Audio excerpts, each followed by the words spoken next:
Hoje os textos eles perpassam principalmente dois grandes temas importantes na nossa caminhada cristã. Um tema é o próprio preconceito, né? Ele, principalmente ali os dois últimos, vai se tratar um pouco sobre isso, no Evangelho e na carta do apóstolo Tiago. A grande verdade é que às vezes esse tema pode não parecer muito que tem a ver com a fé, com a vida de fé para muita gente, mas tem tudo a ver. Porque na realidade o que nós somos sempre chamados é a reconhecer que temos um só Deus e Pai de todos e que todos somos feitos irmãos em Jesus Cristo, nosso Senhor. E por incrível que pareça, é muito natural a gente ter preconceitos. Tiago vai falar ali um pouco dos preconceitos de ordem social, né? Contra pobres, né? A questão de ricos e pobres, como você tratar a questão das pessoas que tratam diferentes. E no Evangelho, Jesus já está falando um pouco do preconceito contra outros povos, né? Contra outros países. E é interessante que em alguns casos, inclusive o preconceito ele é mútuo, né? De uma parte contra outra tem de volta. Porque, seja nos povos de origem grega, né, os judeus ali não gostavam deles, mas também era recíproco. Faltava um pouquinho de gostar da outra parte também. Né? Mesma coisa quando a gente lê com os samaritanos. Né? A relação ali era tensa dos dois lados. Eram povos que, ironicamente, no caso deles, eram povos irmãos, tinham a mesma origem, mas se tornavam inimigos mortais ali ao longo da história. E Jesus vai desafiar um pouco isso. Quando a gente vai ver Jesus, né, essa mulher vai buscar Jesus, a gente acha até estranho, de primeira, a resposta que Jesus dá, né, que não é justo tirar o pão dos filhos para dar aos cachorrinhos. Mas o próprio texto já nos mostra que Jesus já está ali dando uma testada, e não é na mulher só. Jesus está testando a fé da mulher. Na verdade, ele está testando todo mundo que está ali ao redor. Porque é assim que ele fala isso, primeira coisa que as pessoas ao redor, e o texto mostra isso, pensam assim, aquele Jesus não deixa ela para lá, vamos embora, vamos seguir. E aí Jesus joga uma assim para deixar todo mundo meio o que vai acontecer. E ela dá uma resposta, e ela fala assim, mas os cachorrinhos comem as migalhas que caem da mesa. E aí ele fala que ela teve realmente a resposta mais sábia e a fé. Veja que os outros, até do próprio povo de Jesus, não conseguiram ter essa visão, essa sacada que essa mulher teve. Então, na verdade, Jesus testou todo mundo que estava ali. Testou os próprios preconceitos até dela e a própria questão da fé dela ultrapassar aquilo que ela estava acostumada e buscar ajuda num outro povo, e também as pessoas do seu próprio povo. Jesus estava testando para ver o acolhimento deles, como eles iriam tratar e como eles iriam perceber.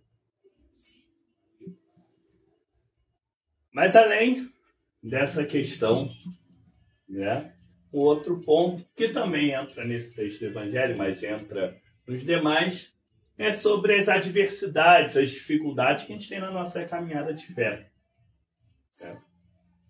A gente vai, ao longo da nossa caminhada, sempre encontrando barreiras, sempre encontrando dificuldades, limitações. Isso é normal. A grande chave é como a gente vai lidando com isso.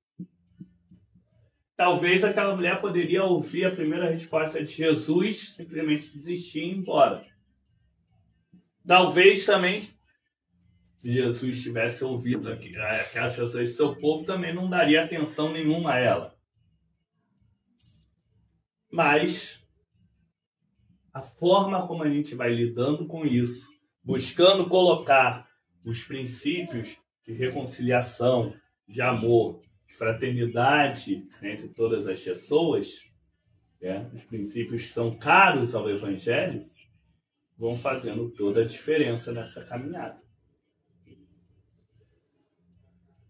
Ela tinha certeza, tinha fé de que ele era o enviado de Deus e que ali ela conseguiria aquilo que ela precisava. Então ela permaneceu ali, mesmo que num primeiro momento não parecesse muito favorável o cenário. E é muito interessante porque nós tivemos tudo isso, falamos dessa questão da reconciliação, das pessoas buscarem ver no outro, no seu irmão, buscarem ver no outro uma pessoa importante para Deus, buscarem ver no outro alguém com quem nós estamos conectados fortemente. E não é à toa que a igreja, ao longo da sua tradição, separa um dia, e no nosso caso foi o dia de ontem, o próprio dia de 7 de setembro, para ser o que chamamos de Dia da Pátria. É um dia dedicado para a gente orar pelo nosso país, orar pelo povo dele. E quando a gente fala em orar pelo país, orar pelo povo, orar pelas autoridades, é sempre com dois sentidos. Nós oramos pelo povo e pelas autoridades para que Deus fortaleça naquilo que está fazendo correto, mude naquilo que está fazendo errado. E, acima de tudo, que ele faça com que esse povo, e consequentemente as autoridades dele, sempre reconheçam, sempre tenham em mente, o que deveriam sempre ter em mente, o chamado do serviço uns aos outros, o amor, o chamado para que todos estejam sempre unidos. E é impressionante porque a gente sabe que ultimamente muitas vezes as pessoas têm se tornado, às vezes, até de forma muito drástica, desunidas. Seja agora que a gente está chegando aí à época de eleição, questões políticas, mas tem outras questões também que muitas vezes vão desunindo as pessoas, vão desunindo o nosso povo. Um não suporta o outro que é daquela outra religião, porque o outro é assim, porque o outro é assado, porque, sei lá, porque se relaciona com não sei quem, porque...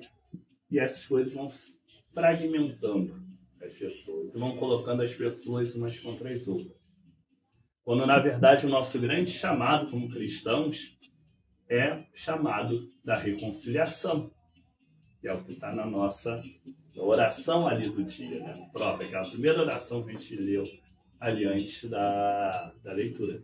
Nós somos chamados para que todos sejam um, novamente. Independente das mais diferentes formas de pensar, de ser, de agir. Nós somos chamados a vivermos todos no mesmo amor, todos na mesma solidariedade, todos vivendo um aos outros, com as suas diferenças das mais possíveis. Que nós possamos ter realmente aquilo que Jesus testou nas pessoas do seu povo, em acolher o diferente, e também testou naquela mulher, em poder reconhecer no outro também aquela pessoa que pode estar nos amparando, que pode estar junto conosco, por mais diferentes que seja nas nossas vidas. Que Deus nos abençoe cada vez mais no chamado de reconciliação e na força para vivermos conforme a vontade dele. Por Jesus Cristo, nosso Senhor e Salvador. Amém.